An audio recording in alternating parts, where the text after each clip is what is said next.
Please थोड़ा सा आगे आइए, क्योंकि मुझ जैसे लोग अगर यहाँ आके कुछ करने की कोशिश कर रहे हैं तो उसका फ़ायदा कहीं ना कहीं जाके वो स्टेट गवर्नमेंट को होता है, स्टेट के टैक्स डिपार्टमेंट को होता है, टूरिज़्म को होता है, हॉस्पिटैलिटी को होता है, टूर एंड ट्रैवल्स को होता है। तो अगर अभी एग्जांपल के तौर पे अगर मैं कहूँ कि जो मेरा ओवरऑल रेवेन्यू सिस्टम है, मैं कहीं ना कहीं एक अच्छा खासा अमाउंट कंट्रीब्यूट कर रहा था टू द स्टेट गवर्नमेंट, वो अपॉर्चुनिटी मिस हुई।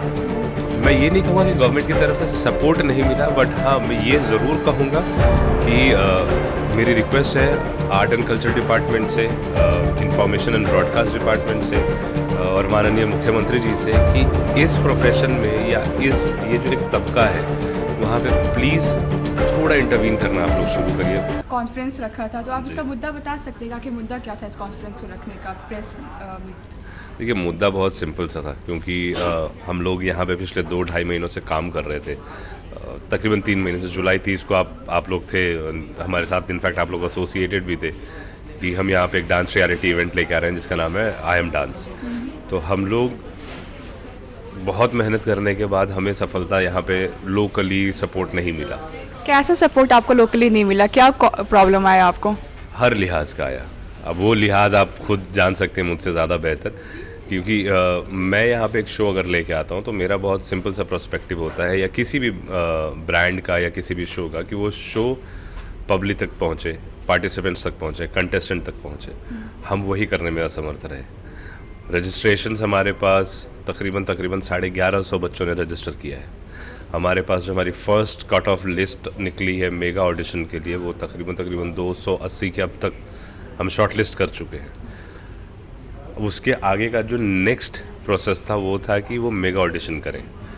मेगा ऑडिशन में बहुत सारे दिक्कतें छोटी पाइल अप होती गई और फिर वो इतनी बड़ी बन गई कि जिसका सोल्यूशन नहीं निकल पा रहा है। तो हमारा मुद्दा ये था कि अगर सोल्यूशन नहीं निकल पा रहा है तो ऑफकोर्स हमारे पास दूसरे स्टेट में जाने की या दूसरे सिटी में जाने की अपॉर्चुनिटी है। क्यों? उसका सबसे बड़ा रीज़न ये होता है कि एक बच्चा जब किसी चीज़ को टारगेट करके उसकी तरफ काम करता है तो उसका लक्ष्य बहुत अलग होता है। वो सक्सेस की तरफ नहीं, वो परफॉर्मेंस की तरफ ध्यान देता है। और अगर मुझ जैसे लोग इसको ऐसी जगह पे लाके बंद करेंगे तो कहीं ना कहीं यहाँ पे दो बहुत इंपॉर्टेंट चीज़ें होती हैं। पहला होता है कि वो बच्चे का विश्वास टूटता है टूवर्ड्स दैट परफॉर्मिंग आर्ट। जैसे हम डांस कर रहे हैं तो डांस की तरफ से उसका रुझान कम हो जाएगा। दूसरा, उसका वो जो पैशन था कि उस प्रोफेशन में उसको प्रोफेशनल होना था, वो कहीं ना कहीं ख़त्म हो जाएगा। और जैसे हिंदुस्तान में कहते हैं कि बच्चों को ज़्यादा फोकस पुश किया जाता है कि पढ़ाई करो पढ़ाई करो पढ़ाई करो, हम वैसे ही बहुत कम ध्यान देते हैं अपने स्पोर्ट्स या इंटरटेनमेंट या आर्ट एंड कल्चर पे या परफॉर्मिंग आर्ट्स पे। ये कहीं ना कहीं उनकी वो रीढ़ की हड्डी तोड़ देता, जिसमें उस बच्चे को दोबारा वापस आके रीस्टार्ट करना बड़ा मुश्किल हो जाता है। तो एज आपको कंपनी कितना लॉस इसके कारण से आना पड़ा? आपको लोकेशन चेंज करना पड़ रहा है, टैलेंट, आपका कहना है कि टैलेंट आपको मिल रहा है यहाँ पर, लेकिन गवर्नमेंट की तरफ से आपको प्रॉब्लम मिला तो आपको लोकेशन चेंज करना पड़ रहा है। तो लॉस आपको आपकी तरफ से कितना आपको सहना पड़ रहा है? देखिए, फाइनेंशियल लॉस मैं वो डिस्क्लोज़ नहीं कर पाऊँगा, और बहुत बेसिक सी चीज़ है कि बिज़नेस है। बिज़नेस में लॉस प्रॉफिट दोनों होते हैं। कहीं आप लॉस करते हैं, कहीं आप प्रॉफिट करते हैं। फाइनेंशियली मुझे बहुत ज़्यादा दिक्कत नहीं है। ऑफ कोर्स मेरी टीम उतनी केपेबल है कि अगर जो ये लॉस हमने अभी अकर किया है उसको बहुत ग्रेसफुली हम लोग कहीं ना कहीं कवर अप कर लेंगे, बिकॉज हम इसी प्रोफेशन में और भी चीज़ें करते हैं।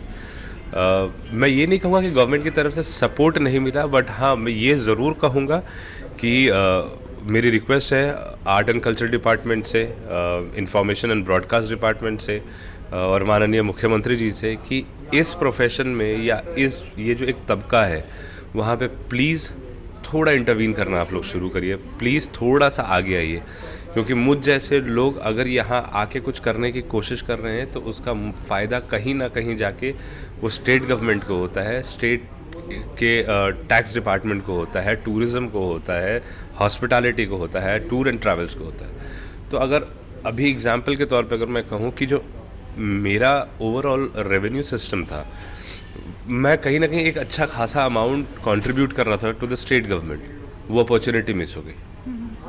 ऑफ कोर्स मेरे कहीं ना कहीं लॉस है, मैं कहीं ना कहीं तो रिकवर करूँगा, मैं बिज़नेस में हूँ। बट अगर मैं उस हिसाब से देखूँ कि अगर मुझे थोड़ा सा प्रोत्साहित किया जाता तो मैं शायद इसके जो नेक्स्ट सीज़न है मैं इससे बड़े कैपेसिटी पे आता।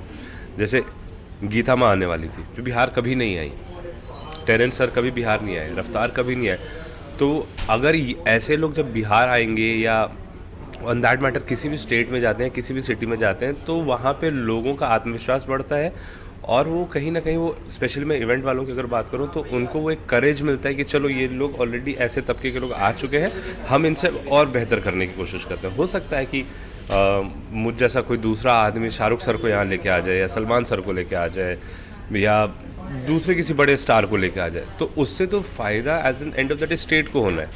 हम टिकटिंग करते हैं तो जीएसटी लगती है, हम फ्लाइट बुक करते हैं तो जीएसटी लगता है, हम होटल बुक करते हैं तो उसमें जीएसटी लगता है। एंड ऑफ द डे जा तो वो एज एन स्टेट गवर्नमेंट के स्टेट जीएसटी में जा रहा है, या जो बिज़नेस भी हो रहा है तो वो यहाँ के लोकल ट्रेडर्स को फ़ायदा हो रहा है। तो मेरा नुकसान नहीं है, और ना ही मैं ये कहूँगा कि सरकार की वजह से हुआ है। नहीं, ऑफ कोर्स सरकार अपना काम बेहतर कर रही है। आपका कहना है कि इसे इंडस्ट्री की तरह मोर ओवर लेना चाहिए देन एक ऐसा इवेंट, हाँ, ये सारे सेक्टर को इफेक्ट करता है। हाँ, देखिए एक बहुत सिंपल सा प्रोसेस है कि अगर मैं खाना खाऊंगा तो मेरा पेट भरेगा, लेकिन खाना खाने से पहले जो जहाँ जहाँ से सामग्री आती है उसमें हर वो बिज़नेस आ जाता है। सिमिलरली इंटरटेनमेंट इवेंट एक ऐसी इंडस्ट्री है कि अगर आप उसमें हैं तो आप सारे इंडस्ट्री को इफेक्ट करते हैं। आप टूर एंड ट्रैवल्स करते हैं, ब्रॉडकास्ट करते हैं, आप रेवेन्यू पे करते हैं, आप जीएसटी पे करते हैं, आप होटल पे करते हैं। मैं खड़े खड़े बहुत प्राउडली कह रहा हूँ कि मैं खड़े खड़े 8 इंडस्ट्री को कंट्रीब्यूट कर रहा था यहाँ पे। हो सकता है कि मेरी जो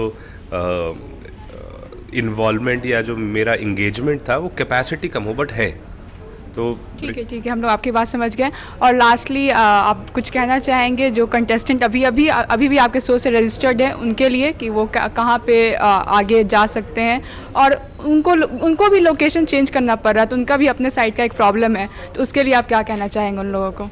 देखिए, जितने भी बच्चे देख रहे हैं और जिन्होंने भी रजिस्टर किया है, आप सब लोगों से एक रिक्वेस्ट है कि आप गीता माँ और टेरेंस सर का आप वीडियो देखिए। उन्होंने बहुत कैटेगरिकली कहा है कि आप अपनी प्रैक्टिस मत बंद करिए, आप प्रैक्टिस करिए। आप वैसे भी बहुत अलग अलग शहरों में जाके ऑडिशंस देते हैं, ट्रायल्स देते हैं, इसको उसी लिहाज से लीजिएगा। मेरी जिम्मेदारी ये थी कि मैं आपके सपने ना टूटने दूं, मैं आपका कॉन्फिडेंस ना टूटने दूं, या मैं आपका वो जो फ्यूचर प्रोस्पेक्ट है वो ना टूटने दूं।